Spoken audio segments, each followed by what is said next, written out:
आप देख रहे हैं लाइव टुडे न्यूज 24। खबर उत्तराखंड की राजधानी देहरादून से। कानपुर विधायक तथा वरिष्ठ पत्रकार उमेश कुमार शर्मा के समर्थन में जुटी कई मुस्लिम महिलाएं। आपको बता दें, हरिद्वार लोकसभा से निर्दलीय प्रत्याशी वरिष्ठ पत्रकार उमेश कुमार शर्मा के नामांकन के बाद से भाजपा और कांग्रेस के खेमे में खलबली मची हुई है। निर्दलीय प्रत्याशी उमेश कुमार को मिल रहा जनता का अपार समर्थन। वहीं आज धर्मपुर विधानसभा के कारीगरान क्षेत्र में सर्व धर्म सद्भावना समिति के अध्यक्ष उलिस्ता खानम के नेतृत्व में कई मुस्लिम महिलाओं ने हरिद्वार लोकसभा से निर्दलीय प्रत्याशी कानपुर विधायक उमेश कुमार शर्मा की पत्नी सोनिया शर्मा के कारीगरान पहुंचने पर फूल मालाओं से स्वागत किया। मौके पर मौजूद राष्ट्रीय रीजनल पार्टी से शिव प्रसाद सेमवाल ने कहा कि केतली का बटन दबाकर उमेश कुमार शर्मा को विजयी बनाना है। मैडम, आप कारगिल चौक आई है, आज महिलाओं की समस्याएं महिलाएं ने आपको बताई भी है, फिर ऊपर से चुनाव है, निर्दलीय प्रत्याशी जो उमेश कुमार शर्मा जी है, क्या कुछ खास रहने वाला और क्या कुछ महिलाओं को उसमें समर्थन मिलेगा? कारगिल क्षेत्र में मैं आज गुलिस्ता जी के आग्रह पे यहाँ पहुँची थी ताकि यहाँ की महिलाओं की समस्याएं सुन सकूं और कोशिश कर सकूं जहाँ जितने ज़्यादा से ज़्यादा उनकी समस्याएं हल कर सकूं। और क्योंकि चुनाव का समय चल रहा है तो मैंने इनको ये भी बताया कि उमेश कुमार जी निर्दलीय प्रत्याशी हैं, खड़े हो रहे हैं, उनके बारे में ये लोग सब पहले ही जानते थे, ये पहले उनका समर्थन करने के लिए तैयार थे। तो मैं उनसे मिलकर एक बार उन्हें ये बताना चाहती थी कि उमेश कुमार जी क्या क्या कार्य कर रहे हैं। उनके बारे में मैंने इनको जानकारी दी कि जिस तरह उन्होंने अपनी विधानसभा में कार्य किए हैं उसी तरह वो लोकसभा में भी आप लोगों के साथ हर समय खड़े रहेंगे, एक भाई बेटे की तरह। बाकी प्रत्याशियों की तरह दिल्ली में जाके नहीं बैठ जाएंगे, वो हमेशा आप लोगों के साथ रहेंगे। वो जनता के ही प्रत्याशी हैं, वो किसी पार्टी के प्रत्याशी नहीं हैं, जनता के प्रत्याशी हैं। और उनका चुनाव चिन्ह है केतली। तो जिस तरीके से भाजपा जो है 5 सीटों पर विजयी होने का दावा कर रही है, लेकिन जब से हरिद्वार लोकसभा सीट पर हेलीकॉप्टर की गड़गड़ाहट हुई है, बेचैनियां बढ़ सी गई है, कैसे देखते हैं? भाजपा और कांग्रेस दोनों के जो प्रत्याशी फील्ड में हैं, जनता उनके साथ जाने को तैयार नहीं है, क्योंकि पिछले 10 साल से जो वहाँ पे सांसद थे वो भी भाजपा के ही थे। उन्होंने वहाँ पे जो कार्य होने चाहिए थे वो नहीं किए हैं, इसलिए वहाँ की जनता परेशान है। वो कोई ऑप्शन देख रहे थे। इस बार हम जहाँ जहाँ भी जाते हैं सबका यही कहना, हम इस बार पार्टियों को वोट नहीं देंगे। इसीलिए उन्हें एक ऑप्शन चाहिए था जिसकी वजह से जनता ने ही उमेश कुमार जी को खड़ा किया है लोकसभा के चुनाव के लिए, और जनता ही उन्हें जिताई।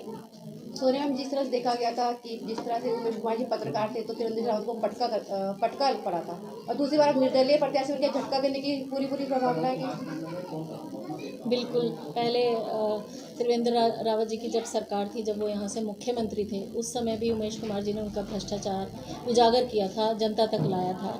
और इस समय भी जनता को पता है कि भाजपा ने उसी को प्रत्याशी बना के भेजा है जिसे भाजपा ने ही 4 साल के बाद हटाया था।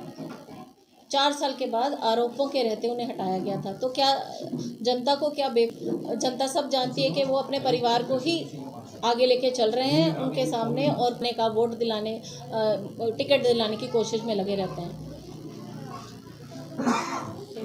निर्दलीय प्रत्याशी के रूप में उभरे, क्या कुछ कहना चाहेंगे और आपका समर्थन भी उनके साथ में?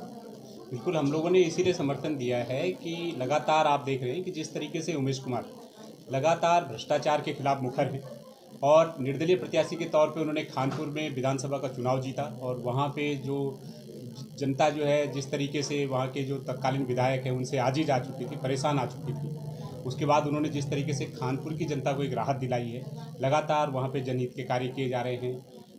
लगभग 1000 से ज़्यादा वहाँ पे जो है जो निर्धन कन्याएँ हैं उनका सामूहिक विवाह कराया जा चुका है। कई बड़े कार्यक्रम किए जा चुके हैं, कई पुलियाएँ, रास्ते, तमाम तरीके की चीज़ें जनता को उपलब्ध कराई गई है।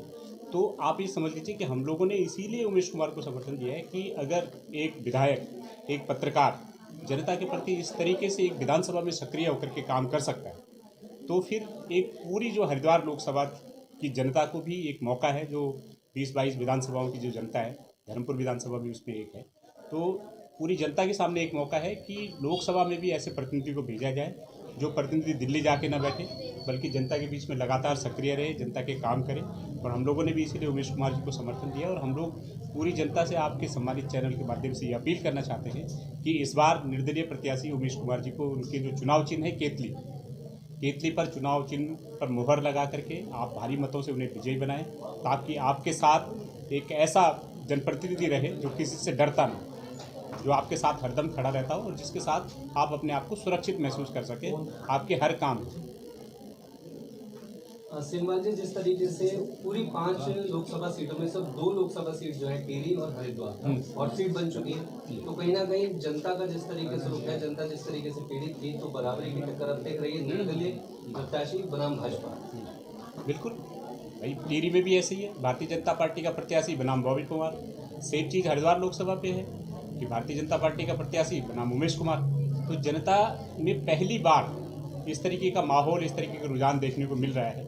और मेरी भी जनता से ये अपील है आपके संबंधित चैनल के माध्यम से कि ये मौका इस बार नहीं चूके, क्योंकि ये मौका बड़े लंबे समय बाद आता है। इसलिए इस बार आप हर हालत में केतली चुनाव चिन्ह पर मुहर लगाइए और अपने बीच में से एक ऐसे जनप्रतिनिधि को खड़ा करिए जो हमेशा आपके साथ खड़ा है।